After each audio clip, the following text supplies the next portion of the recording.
You know that feeling, right? You're buckled in, knees jammed against the seat in front of you, and you realize you're basically trapped in a metal tube for hours.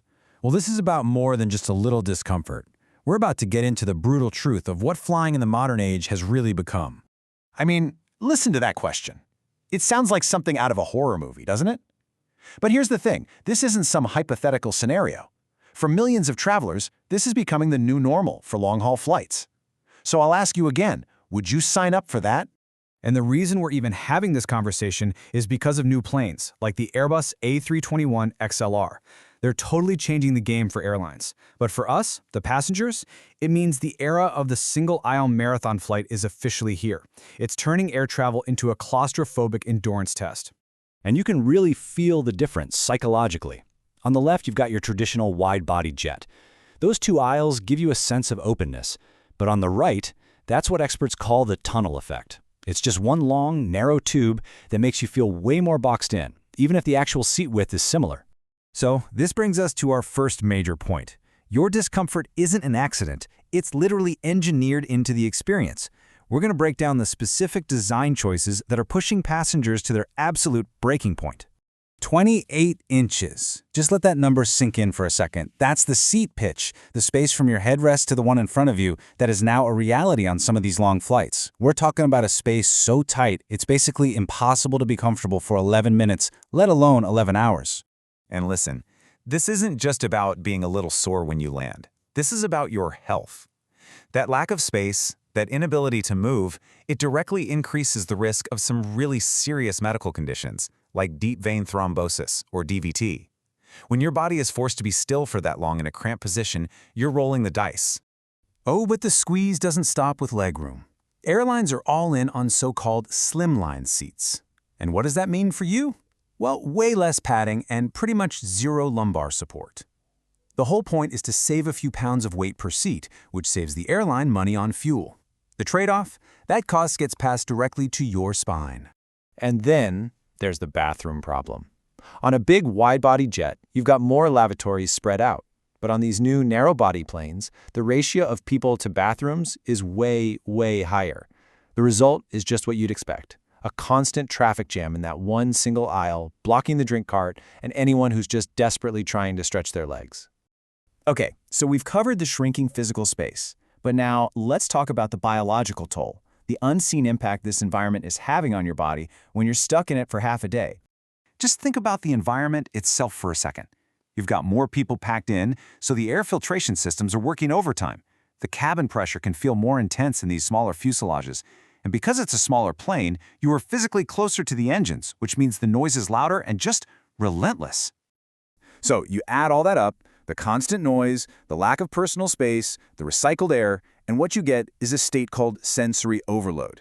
Your brain is getting hit with more negative signals than it can handle. And that is a direct line to that extreme fatigue and crankiness you feel on these long flights. You know, on bigger, older planes, there was usually a little galley area where you could stand for a minute, do a quick stretch, just get out of your seat.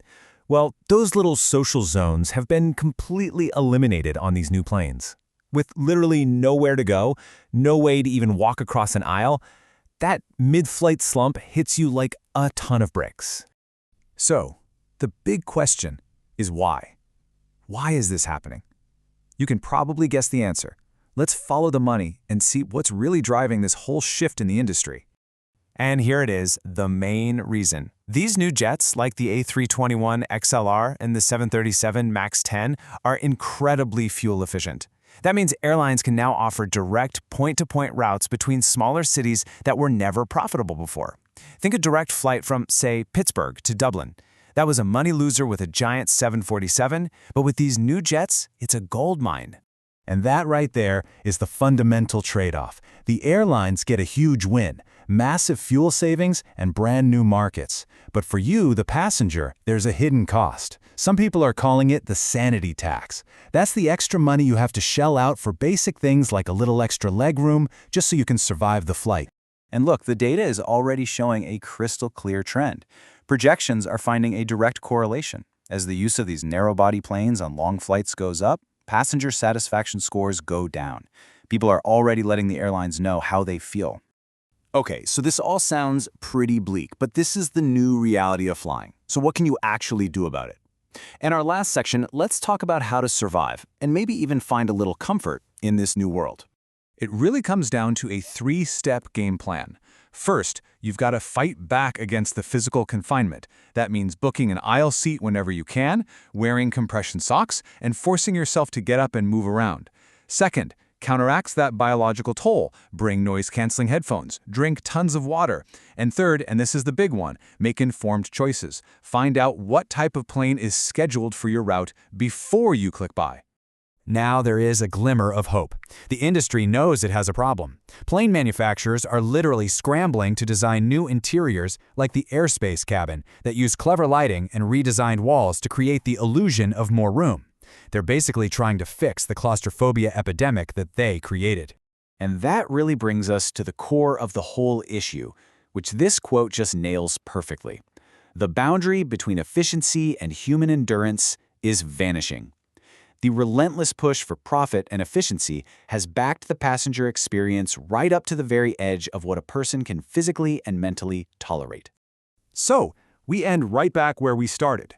What's the verdict? Is the convenience of that direct, non-stop flight from your home city really worth the brutal reality of the flight itself? That's the question you're going to have to ask yourself next time you're booking a trip.